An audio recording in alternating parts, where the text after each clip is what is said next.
Барлықтарыңа сәлем, құрметті достар. Байланыста Шалдырақ Тілек Асылбекұлы. Бұл Репликон медициналық каналға қош келдіңдер. Біз әдеттегідей фотосинтез процесінің екінші бөлімін жалғастырамыз, және дәл қазір біз сендермен бірге фотосинтездің кереметтей қараңғы кезеңін өтетін боламыз. Енді бір еске түсірейік, қараңғы кезең немесе қараңғы фаза деп отырғанымыз ол басқаша Кальвин циклы деп аталады, өйткені Кальвин деген ғалым ашқан, және бұл цикл. Яғни қараңғы кезеңі толыққанды жүру үшін айтылады, Кальвин циклы 3 рет айналым жасау керек деп. Демек бұл тоқтаусыз тоқтамайтын, постоянно жүретін процесс, түсінікті? Қараңғы кезең негізінен қай жерде жүзеге асады дейтін болса, ол хлоропласттың стромасында жүзеге асады, және қараңғы кезеңіне қажетті элементтер, қажетті реагенттер, ол бірінші көмірқышқыл газы қажет, және жарық кезеңінде түзілген бос АТФ энергиясымен НАДФ H2 деп аталатын заттар қажет. Осы үшеуінен соңында не пайда болады бізде? Глюкоза пайда болады екен. Енді бұл қараңғы кезең негізінен оңай, жарыққа қарағанда өте оңай, бірақтан да терминдер көбірек. Осы терминдер жаттап алсақ, бізге барлығы түсінікті болады.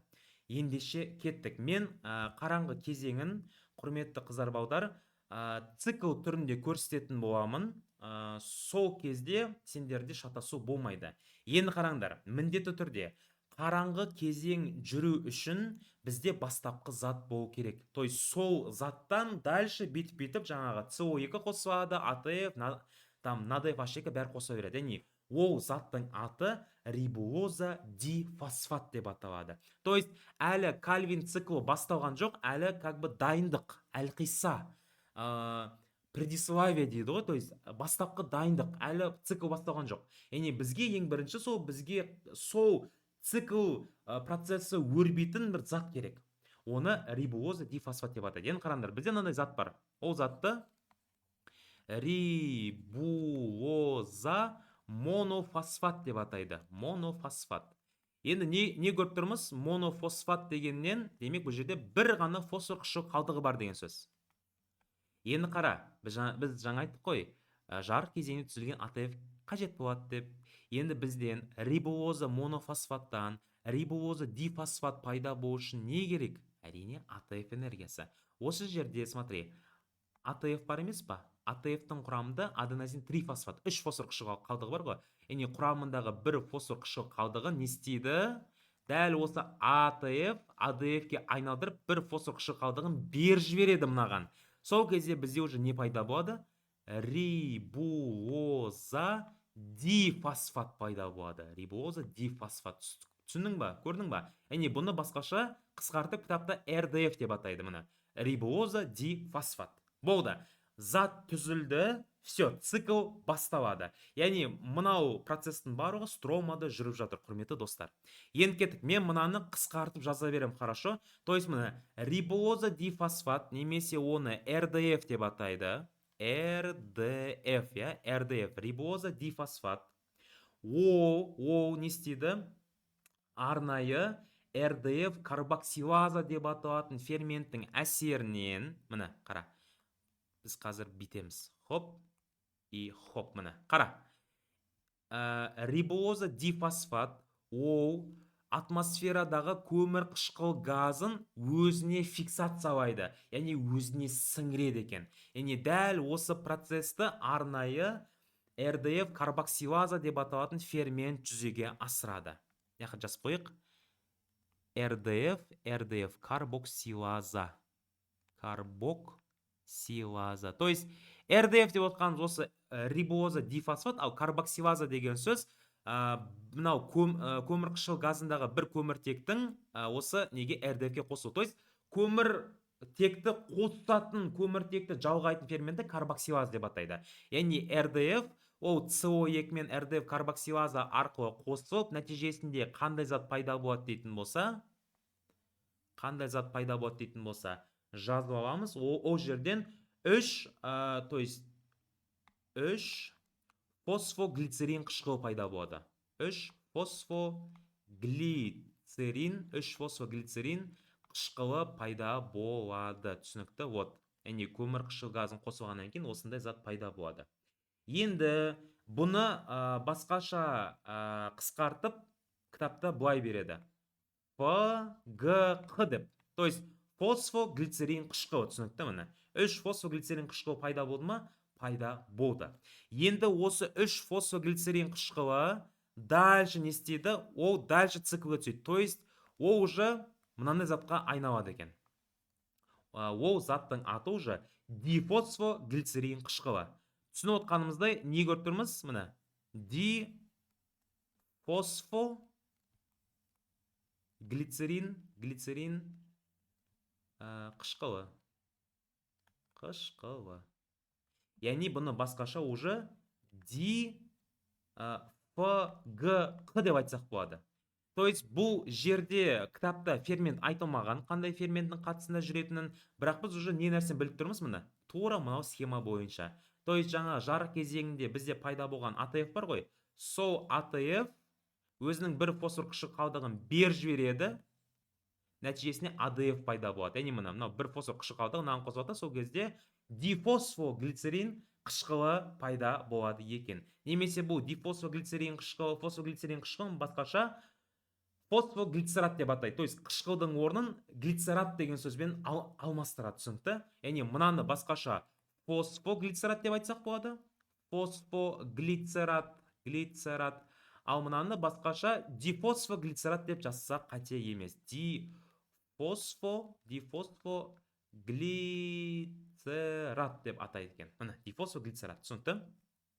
Енді дәл осы дифосфоглицерат немесе дифосфоглицерин қышқылы немесе дифгқ ол мынандай затқа айналады. Басқаша немен жазайық? Ол мынандай затқа айналады. Оның аты фосфоглицерин альдегиді. Міне. Фосфоглицерин, то есть бұл жерде уже фосфоглицерин қышқылы емес, бұл жерде фосфоглицерин альдегиді пайда болады. Альдегиді, түсінікті?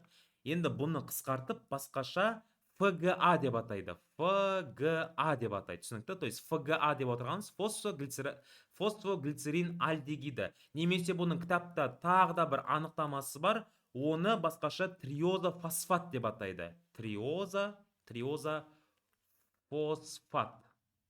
То есть мына сызық негіз қате кетті. Сызықты берсем, қазір наузат түзете ойлап қаласынан жоқ. Мына, яғни осында екі түрлі синоним сөзі бар екен. Фосфоглицерин альдегид немесе ФГА немесе триоза фосфат, түсінікті? Енді қара, дәл мынау дифосфоглицерин қышқылынан дифосфоглицерин альдегид, то есть дифгқ-дан ФГА пайда болу үшін осы жерде бізге НАДФ H2 керек болады. Яғни, смотри, яғни НАДФ H2 ол өзінің сутегі мынаған бер жібереді. Нәтижесінде бос не пайда болады? НАДФ плюс пайда болады. То есть, если сутек қосылған болатын болса, активтенген НАДФ H2 болады, ал сутегін бер жіберген болатын болса, оны просто НАДФ плюс деп жазып қояды екен, түсінікті? НАДФ плюс. Енді көрдің, дифосфоглицерин қышқылынан дифосфоглицерин альдегид пайда болды. Дальше, осы дифосфоглицерин альдегидінен процесс екі жаққа өрбейді екен. Қара, дифосфоглицерин альдегидінің бір бөлігі. Мынау РДФ бар ғой, то есть рибулоза дифосфат. Яғни осы рибулоза дифосфаттың пайда болуына кетеді екен бір бөлігі фосфоглицерин альдегидтің, ал екінші бөлігі, осы фосфоглицерин альдегиді, ол фосфодиоксиацетон деп аталатын затты түзеді. Фосфодиоксиацетон деп аталатын затты түзеді.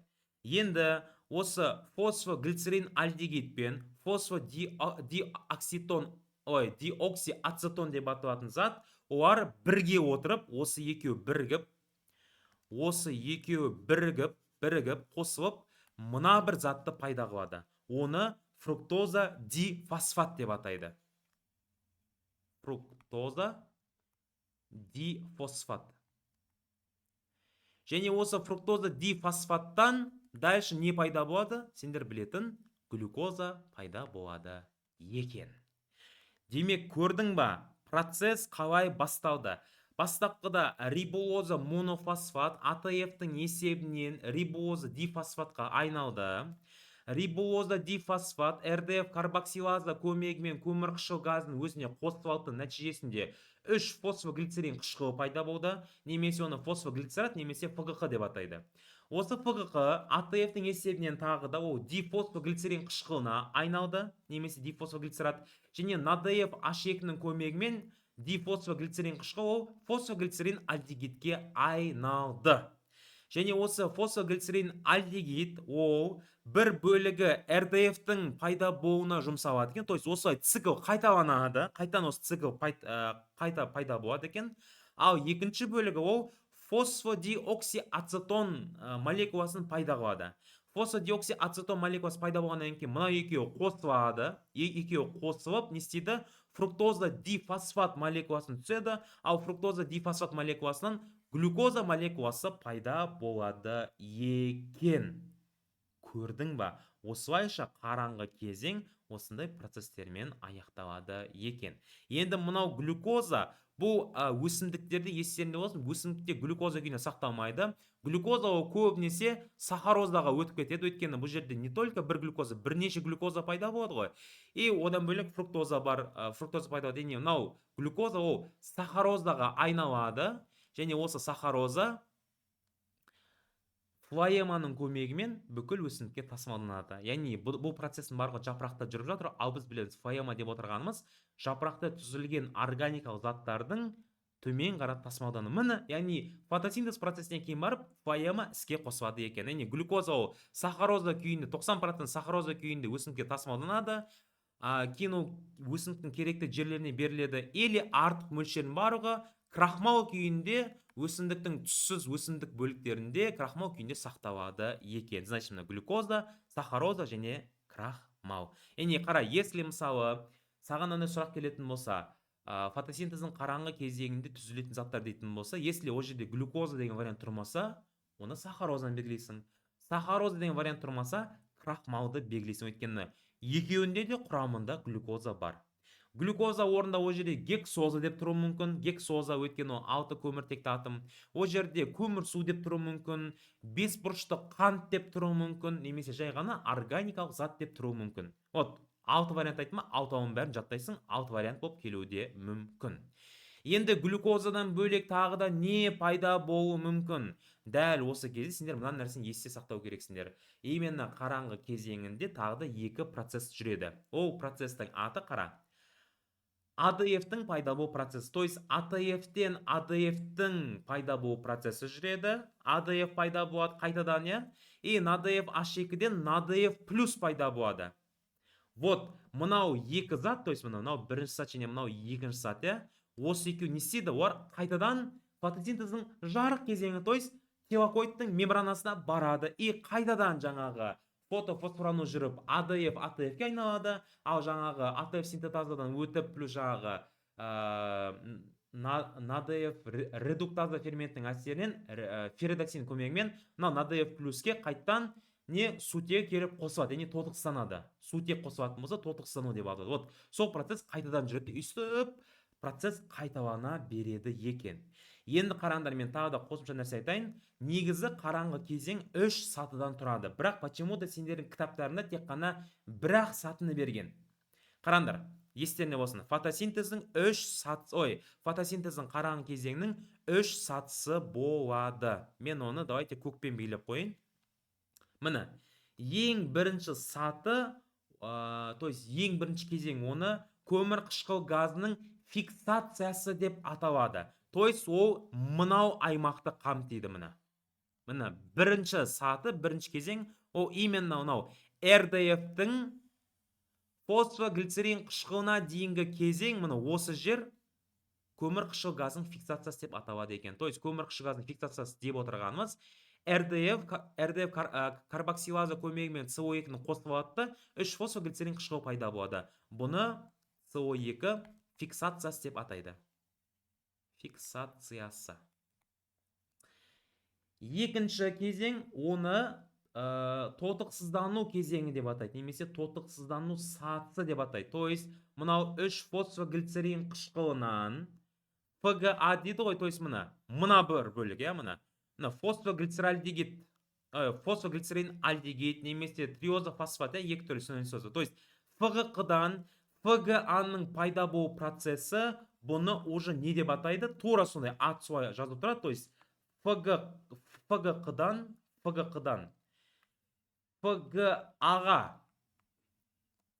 ФГА-ға дейін тотықсыздану процесі, бұны қараңғы кезеңнің екінші фазасы деп атайды, немесе екінші кезең деп атайды. Ал үшінші кезең деп отырғанымыз, мынау фосфоглицеральдеген альдегид бар ғой, то есть ФГА. Осы ФГА-ның мынау РДФ-ке дейін айналу процесі, то есть мына бір бөлігі уже, то есть айттық қой жаңа ФГА или РДФ-ке айналып кетуі мүмкін, немесе жаңағы глюкозаға кетіп қалуы мүмкін. Дәл осы ФГА-ның РДФ-ке дейінгі айналу сатысы оны атай тұрғандай, мына ФГА-дан РДФ-ке дейін регенерациясы немесе қалпына келу сатысы деп атайды екен. Қалпына келуі. Демек көрдік қой, міне фотосинтездің қараңғы кезеңі 3 сатыдан тұрады екен. Бірінші сатысы көмірқышқыл газының фиксациясы, ол кезде РДФ-тен ФГК түзіледі. Екінші сатысы тотықсыздану, то есть ФГК-дан ФГА пайда болады. Үшінші сатысы оны қалпына келу, яғни ФГА-дан РДФ пайда болады екен. Мінеге құрметті достар, құрметті глюкозаның оқушылары, осылайша біздің қараңғы кезең аяқталды. Цикл осылай жүреді, яғни негізінен айтылады, мынау цикл толыққанды аяқтау үшін 3 рет жүру қажет, фаза толық біту үшін. Ал глюкоза пайда болу үшін осы цикл 6 рет қайталану керек деп айтылады екен. Түсінікті? Енді қысқаша қорытындылайтын болсақ, фотосинтездің қараңғы және жарық фазалары бұлар бірінен соң бірі жүретін процесс, яғни андай екеуі бірге жүрмейді. Яғни міндетті түрде бірінші жарық фазасы жүру қажет. Жарық фазасында түзілген екі зат бар ғой, АТФ пен НАДФ. НАДФH солардың көмегімен уже қараңғы саты жүреді екен. Если АТФ түзілмесе, НАДФH түзілмесе, жарық болмаса, хлорофилл болмаса, қараңғы саты мүлде жүрмейді. Түсінікті? Вот. Тағы не айтамыз? Сол жаңағы цикл қайталана береді. Енді бір схематичны барлығын бір сызып шығайық, міне. Жарық тилакоидтарға беріп жатыр. Нәтижесіне міне. Мынау хлоропласт деп алайық, хлоропласт, мына. Мынау басқаша цветпен сызайықшы, қасқа неге көк ағам. Жарық. Нәтижесінде міне оттегі несе сыртқа қарата шығып кетті. То есть оттегі сыртқа шығады. Ал осы кезде міне жаңа айтқан міне АДФ-ке бір фосфорқышқылды қосып, ол жерде АТФ пайда болады, АТФ. Және де НАДФ плюске плюс сутек қосып, сутек плюс мына өз бөлек қой.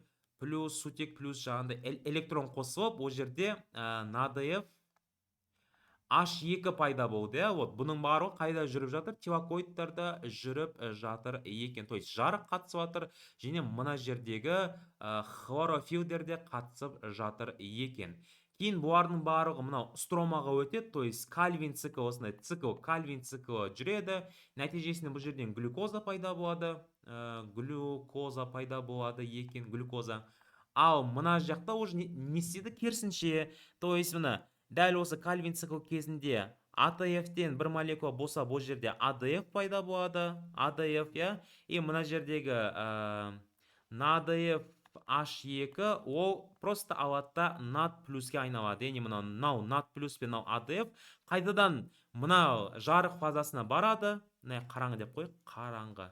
Қайтадан жарық фазасына барады да, қайтадан процесс кері жүзеге асып, қайтадан АТФ, қайтадан НАДФ H2 сөйтіп процесс тоқтамай жүре беретін болады. Осымен біздің фотосинтез туралы толыққанды түсінік қалыптасты деп ойлаймын. Егер сабақ ұнаған болса, онда қуаныштымын. Глюкоза мектебі сендер үшін әрқашанда ұбт-дан жоғары балл жинау үшін барын салатын болады. Енді келесі үшінші бөлім циклды және циклсыз фосфорану деген тақырыпты күтеміз. Ол енді өте қарапайым, ол жерде просто жаңағы фотофосфоранудың кезеңдерін айтамыз. Циклды, циклсыз дегенді. Циклсызде де 7 кезең болады, циклде де 2 кезең болады. Соның бәрін айтамыз, оны келесі сабақтарда көретін боласыңдар. Все, ендеше сау саламатта жолғайық, сау болыңдар, құрметті достар.